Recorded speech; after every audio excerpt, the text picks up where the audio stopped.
इंसान सिर्फ उसे ही मानता है जिसे वो देख सकता है। काली अमावस की रात थी। चारों ओर सिवाय हवाएं और शोर के अलावा कुछ भी नहीं था। राजन को आज घर लौटने में देर हो गई थी। रात के सन्नाटे को वो अपनी साइकिल से चीरता हुआ चला जा रहा था। वह गांव की नदी तक पहुंचा ही था कि तभी उसे नदी के पास एक काला साया दिखाई दिया जो नदी के किनारे पानी को घूरे जा रहा था। इतनी रात को नदी के पास देखकर राजन के ना जाने क्यों रोंगटे खड़े हो गए। उसे ऐसा महसूस हुआ मानो उसके पैर साइकिल के पैडल पर जम गए हो। राजन कपकपाते हुए होठों से बोला, कौन है वहां पर? राजन ने इतना बोला ही था कि अचानक वो साया बिजली की रफ्तार से दौड़ता हुआ राजन के नजदीक आ गया। राजन की नजर जैसे ही उस साए पर पड़ी, उसके हलक से एक भयानक चीख निकल गई। इस घटना के 1 महीने बाद अर्जुन का सारा ध्यान ड्राइविंग पर था। उसकी पत्नी शिखा कार में ड्राइविंग सीट के बगल में बैठी हुई एक मैगजीन पढ़ रही थी। शिखा ने मैगजीन रखकर अर्जुन की ओर देखकर कहा, और कितनी दूर रह गया है तुम्हारा गांव अर्जुन? बस थोड़ी दूर रह गया है, आधे घंटे में हम पहुंच जाएंगे। तुम्हारे चेहरे पर इतनी टेंशन क्यों है? टेंशन क्यों नहीं होगी शिखा? मैंने अपनी माँ को बगैर बताए तुमसे लंदन में शादी जो कर ली। पता नहीं माँ तुम्हें देखकर कैसे रिएक्ट करेगी। डोंट वरी अर्जुन, मुझ पर भरोसा रखो। तुम्हारी माँ को मनाने की जिम्मेदारी मेरी है। आई होप शिखा ऐसा ही हो। यकीन मानो अगर ऐसा हुआ ना तो मेरे ऊपर से एक बहुत बड़ा बोझ उतर जाएगा। अब मुस्कुरा भी दो यार। अच्छा, तुम बता रहे थे कि गांव में तुम्हारी बहुत बड़ी हवेली बनी हुई है। कुछ बताओ ना अपनी हवेली के बारे में। अरे 15 मिनट में हम वैसे भी पहुंचने वाले हैं, तुम खुद देख लेना। कुछ ही देर में अर्जुन अपने गांव वीरपुर अपनी हवेली में खड़ा हुआ था। अर्जुन की मां अर्चना देवी अर्जुन के स्वागत के लिए हवेली के बाहर खड़ी हुई थी। अर्जुन ने दौड़कर अपनी मां के पैर छुए और डरते हुए बोला, ये शिखा है मां, मेरी पत्नी। हम दोनों ने लंदन में शादी कर ली। अर्जुन की बात सुनकर अर्चना देवी मुस्कुराकर बोली, कोई बात नहीं बेटा, एक ना एक दिन तो तुझे शादी करनी ही थी। इतना बोलकर अर्चना ने अपनी बहू को गले लगा लिया और वो अंदर आने का इशारा करती हुई वहां से चली गई। अर्जुन को अपनी मां का ये बिहेवियर देखकर बहुत ज्यादा हैरत हुई। उसे उसकी मां इस बार बहुत बदली हुई सी लगी। अर्जुन पूरे 10 साल बाद लंदन से आया था। अर्जुन उन्हीं ख्यालों में खोया हुआ था कि उसके कानों में उसकी पत्नी शिखा की आवाज टकराई। अब क्या बाहर ही खड़े रहने का इरादा है क्या? अंदर नहीं चलोगे? कौन से ख्यालों में गुम हो गए? मुझे लगा था माँ को मेरी शादी के बारे में जानकर बुरा लगेगा, मगर माँ को तो जैसे कोई फर्क ही नहीं पड़ा। अजीब आदमी हो, ये तो अच्छी बात है। मुझे मेहनत करने की जरूरत ही नहीं पड़ी। चलो अब अंदर भी चलो। अर्जुन और शिखा अंदर की ओर चले गए। अर्जुन ने देखा कि उसकी हवेली में सन्नाटा पसरा हुआ था।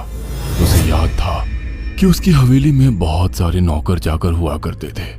डाइनिंग टेबल पर डिनर के दौरान अर्जुन अपनी माँ से जो बोला वो सुन उसकी पत्नी शिखा और रहस्यमय अंदाज में मुस्कुराकर लगातार देखे जा रही थी। माँ, हवेली के सारे नौकर कहाँ गए? मैंने सबको छुट्टी दे दी बेटा। लेकिन क्यों माँ?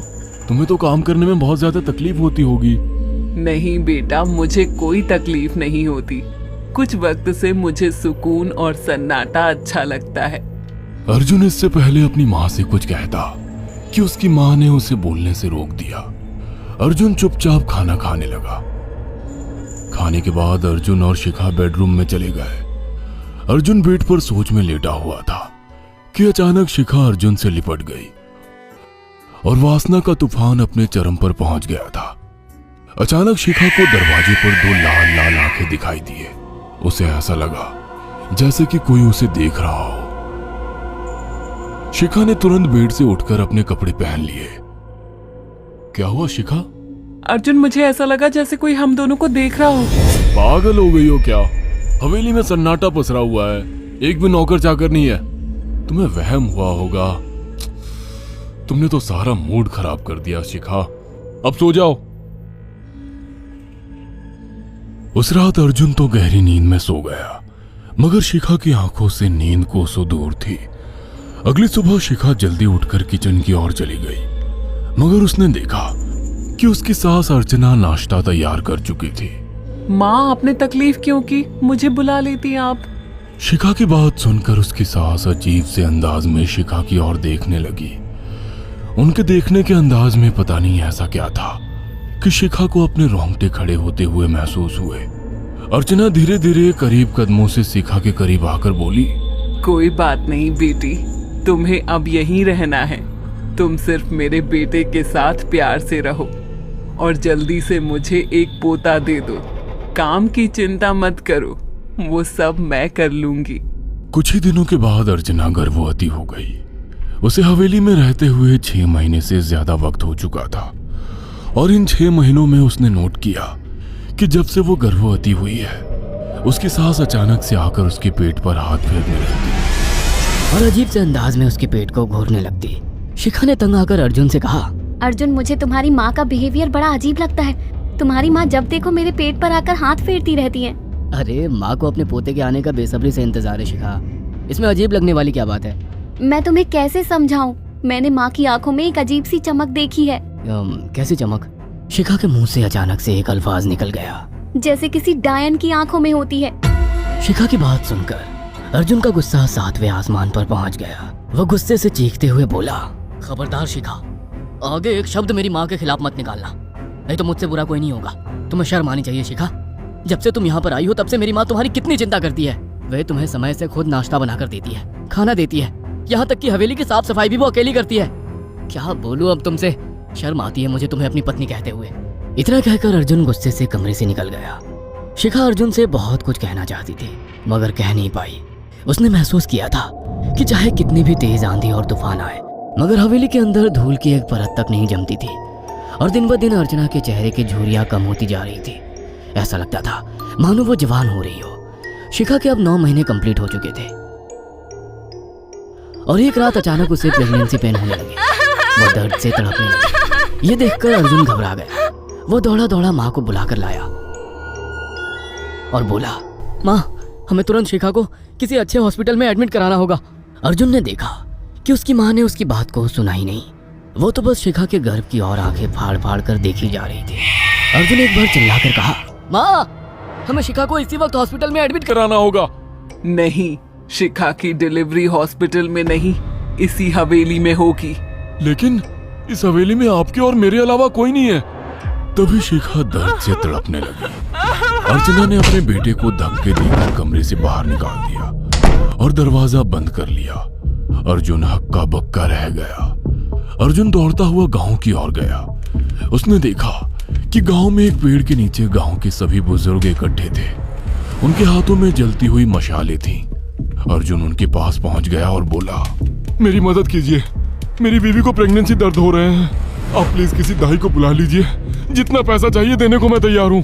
तभी उसके कानों में गांव के सरपंच की आवाज टकराई, बेवकूफ लड़के, तू अपनी बीवी को एक डायन के यहाँ पर मरने के लिए छोड़ आया। क्या कहना चाहते हैं आप? आप जानते हैं आप क्या कह रहे हैं? वही जो तू सुन रहा है।